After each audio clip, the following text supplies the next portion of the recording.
Hey, what up, YouTube? It's Miggy. It's here working on this Kawasaki 2000 Kawasaki ZR7 or ZR750, whatever you prefer to call this thing.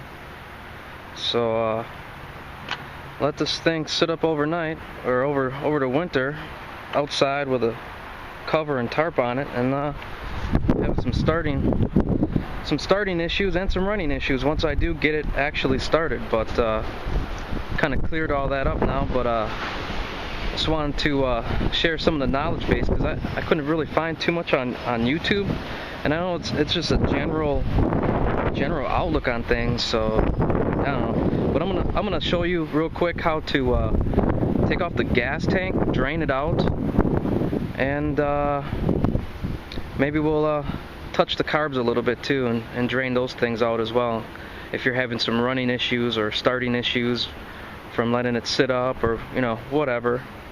But okay, so I guess first of all, we gotta tear into this thing and start taking stuff apart. So we're gonna take the seat off. I already have everything pretty much unscrewed and taken apart, so this video should go pretty quick. Once again, you'll see what to do. So we're gonna take the seat off. Here's your thing. Put your key in there, click it, take your seat off. Hope you guys know how to do that. All right, seat's off. Great. Now you got your air box here. Your battery's right underneath there, and to get to your battery, you have to take off these 4 screws and this bracket that's right here that I'm about to show you, which I kind of don't like, because I never really had to on my previous bikes. I never had to really tear, get into stuff so much as this bike, and it's kind of a plain, naked bike. So, but here we go. You got to take off these screws here. This is what holds the gas tank to the body of the bike. So those are already unscrewed. Like I said, I've been working on this already. Then you're going to want to lift up and lift the tank up.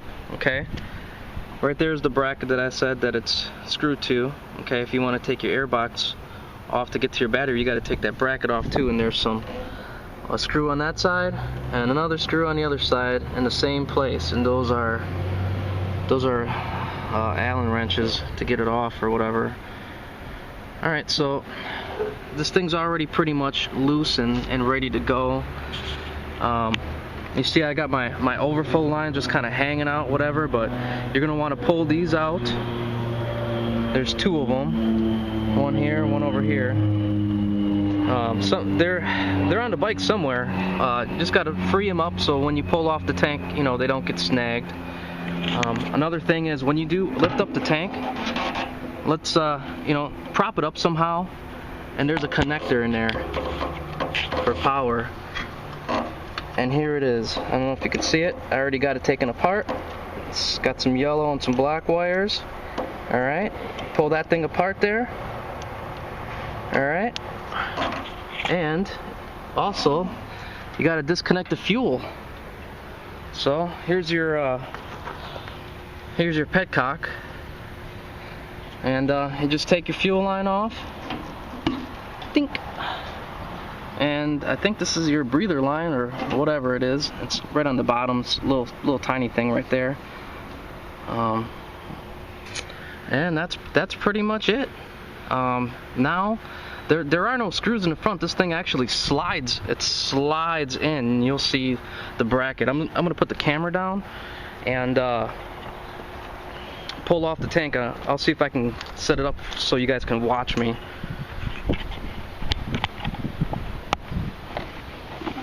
Alright, let's see if that's good shot there. Hopefully the camera doesn't fall on us, eh?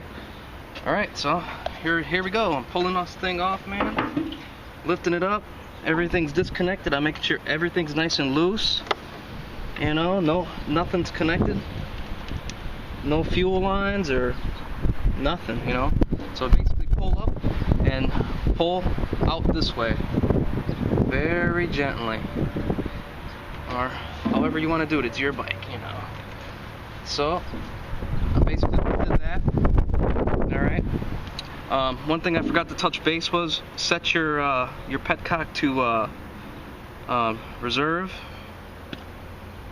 Don't put it on prime, cause you'll be leaking gas like nobody's business. All right, so then you just take off your tank.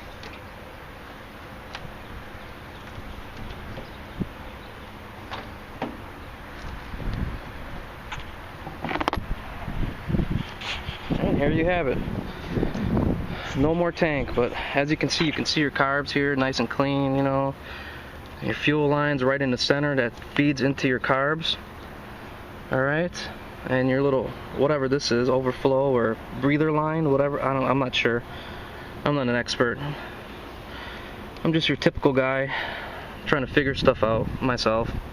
Anyway, so the reason why I took my gas tank off was to drain all the fuel out, and that's what I did, and also the carbs, and I guess I'll show you that too in a second. So basically I hooked up a tube here, okay, to your fuel line on your petcock, and the tube's got to drop down lower than the tank for the gravity to pull it all out. Basically, for me, I basically put a tube on here, stuck it into this gas can here, and let it drain all out. And that was it. And I threw it on prime, and it just drains out by itself. I wanted to make sure that the tank was nice and clean and clear of any of that old fuel and stuff, just to get all that crap out of there. So, all right. I also wanted to make sure that the tank was clean on the inside, so I can, you know, swash around and look inside there, make sure there's no dirt and all that stuff in there.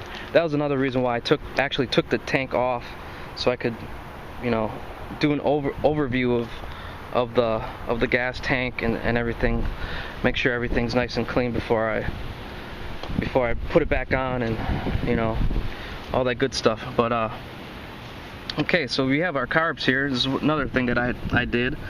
Well, and I actually had to drain them out. So in case you guys are wondering how to do that, if you don't know, you take an Allen wrench here, turn it counterclockwise. For me, I'm on the right side of the bike, and here's your draining assembly or whatever this thing is. So I basically just hooked up a tube to that. It can be any tube, because it doesn't matter, because you're just letting stuff pour out, and I just stuck it on there like so. Opened this thing up as far as I pretty much could until I seen all the fuel draining out, and I drained it into a clear container. That way I could see what was going on, if the fuel was dirty, or how, these bowls on the bottom here, if they're just dirty and whatever, corroded. But yeah, that's how you do it. There's 4 of them back there. 1, 2, 3, 4. I just went in a row. All the same Allen wrench, same tube, same thing. But so that's how you remove your tank off this thing, and drain it out, and how you drain your carbs out too. I think if your bike's sitting up, half the problem usually is water in the carbs or build up. It's probably all gunked up. I was hoping not to take this my carbs out here, just because that's a lot more work that I want to do right now. This bike's got 17,000 miles on it. It's not that old, I guess. I don't know. I got a deal on it, so I'm not worried about that. But that's how you remove your gas tank. You drain it, and how to drain your carbs as well. All right, man. We'll talk at you later. It's Miggy. Peace out.